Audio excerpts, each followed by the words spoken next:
Gang की इस video में आपका स्वागत है। दोस्तों, इनकम टैक्स रिटर्न आपने फाइल कर दिया, ई वेरीफाई भी कर दिया, तो आईटीआर प्रोसेस होने में कितना समय लगेगा, रिफंड आने में कितना समय लगेगा, उसके बारे में हम इस वीडियो में डिस्कस करेंगे। गुड न्यूज भी देने वाला हूं। उसके अलावा मान लो कि आपका आईटीआर प्रोसेस नहीं हो रहा है बहुत समय से, तो आपको क्या स्टेप्स लेने हैं ताकि आपका आईटीआर जल्दी से प्रोसेस हो जाए, उसको भी हम इस वीडियो में डिस्कस करेंगे। एक लाइव एग्जाम्पल भी दिखाऊंगा जहां पर 6 महीने से पेंडिंग आईटीआर को हमने एक दिन में ही प्रोसेस करा दिया। उसके अलावा काफी लोग मैसेज करते हैं कि आईटीआर प्रोसेस नहीं हो रहा है, ग्रेवियंस भेज दूं क्या, तो उसके बारे में भी हम इस वीडियो में डिस्कस करने वाले हैं। बहुत सारी काम की चीजें मैं आपको इस वीडियो में बताने वाला हूं। सबसे पहले तो मैं आपको बता देता हूं कि कौन से फैक्टर होते हैं जिनके ऊपर आईटीआर प्रोसेस होता है। सबसे पहले तो आपका आईटीआर फॉर्म। देखिए, आईटीआर 1 हो, आईटीआर 4 हो, बहुत तेजी से प्रोसेस हो जाते हैं, लेकिन आईटीआर 2 हो गया, आईटीआर 3 हो गया, ये काफी टाइम लेते हैं प्रोसेस होने में। उसके अलावा जो इनकम का टाइप होता है और जो रिफंड का अमाउंट होता है, उसके ऊपर भी डिपेंड करता है कि आईटीआर आपका कितनी तेजी से प्रोसेस होगा। और सबसे इंपॉर्टेंट तो प्रोसेसिंग स्टार्ट कब होता है। आपने देखा होगा कि आपने अप्रैल में, मई में आईटीआर फाइल किया तो आपका प्रोसेस नहीं होता है, बहुत देरी से होता है। लेकिन जुलाई में आप आईटीआर फाइल करते हो तो प्रोसेस तेजी से हो जाता है, क्योंकि जुलाई ऐसा महीना है जब इनकम टैक्स डिपार्टमेंट अपना प्रोसेसिंग बहुत तेजी से स्टार्ट कर देता है। तो ये भी एक ले कि इनकम टैक्स डिपार्टमेंट ने अपना प्रोसेसिंग स्टार्ट कर दिया हुआ है। तब मैं आपको बताता हूं आईटीआर वाइज कि कितने दिन लगेंगे आईटीआर प्रोसेस होने में और रिफंड आने में। देखिए, अगर आपने आईटीआर 1 फाइल किया हुआ है तो रिफंड आने में 3 से 10 दिन का समय लग सकता है। आईटीआर 2 आपने फाइल किया हुआ है तो 10 से 30 दिन का समय लग सकता है, डिपेंड करता है कि आपने कौन कौन सा इनकम दिखाया हुआ है। आईटीआर 3 आपने फाइल किया हुआ है तो यहां पर देखिए बहुत ज्यादा डिले होता है। बहुत सारे केसेस 30 दिन के अंदर ही प्रोसेस हो जाते हैं, रिफंड आ जाता है। लेकिन अगर लेंदी आईटीआर 3 भरा गया है तो काफी समय लग जाता है। उसके अलावा आईटीआर 4 आपने फाइल किया हुआ है तो रिफंड आने में 10 से 30 दिन का समय लग सकता है। ध्यान दीजिएगा,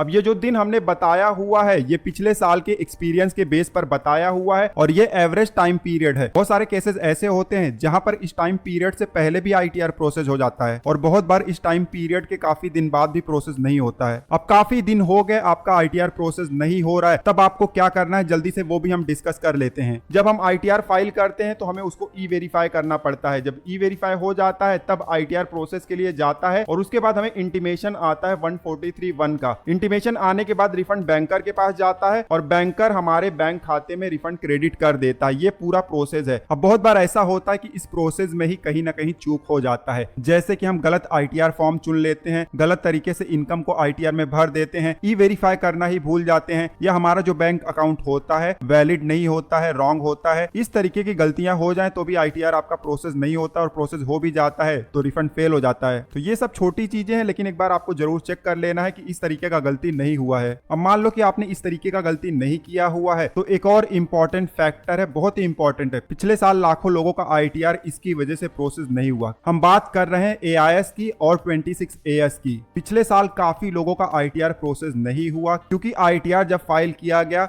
तो वहां पर जो इंफॉर्मेशन इंटर किया गया वो एआईएस से मैच नहीं हुआ, 26AS से मैच नहीं हुआ। एक एग्जांपल जल्दी से मैं आपको दिखा देता हूं। 28 जुलाई 2023 को असेसमेंट ईयर 2023-24 का ओरिजिनल आईटीआर फाइल हुआ और ये आईटीआर 3 है। लगभग 6 महीने हो गए प्रोसेस नहीं हो रहा था। 30 दिसंबर को ये आईटीआर हमारे पास आया कि प्रोसेस नहीं हो रहा है। फिर हमने थोड़ा सा एनालाइज किया, हमें पता चला कि जो आईटीआर फाइल हुआ है वो एआईएस से मैच नहीं हो रहा है। जब आईटीआर फाइल हुआ था तब तो वो मैच हो रहा था एआईएस से, लेकिन आगे चलकर एआईएस अपडेट हो गया जिसकी वजह से मिसमैच क्रिएट हो गया। अब प्रॉब्लम हमें समझ में आ गया था तो 31 दिसंबर जो कि रिवाइज रिटर्न का आखिरी दिन था, उस दिन हमने रिवाइज रिटर्न फाइल कर दिया। जैसे ही हमने रिवाइज रिटर्न फाइल किया, आप स्क्रीन पर देख सकते हो एक दिन के अंदर ही सारा प्रोसेस कंप्लीट हो गया और 1 तारीख को रिफंड हमारे बैंक खाते में भेज दिया गया। आप स्क्रीन को पॉज करके देख सकते हो, सारा प्रोसेस आपको स्क्रीन पर दिखाई दे रहा है। तो इन केस आपको अगर काफी ज्यादा समय हो गया है, आईटीआर प्रोसेस नहीं हो रहा है, तो जो आईटीआर आपने फाइल किया हुआ था उसका फॉर्म डाउनलोड कर लो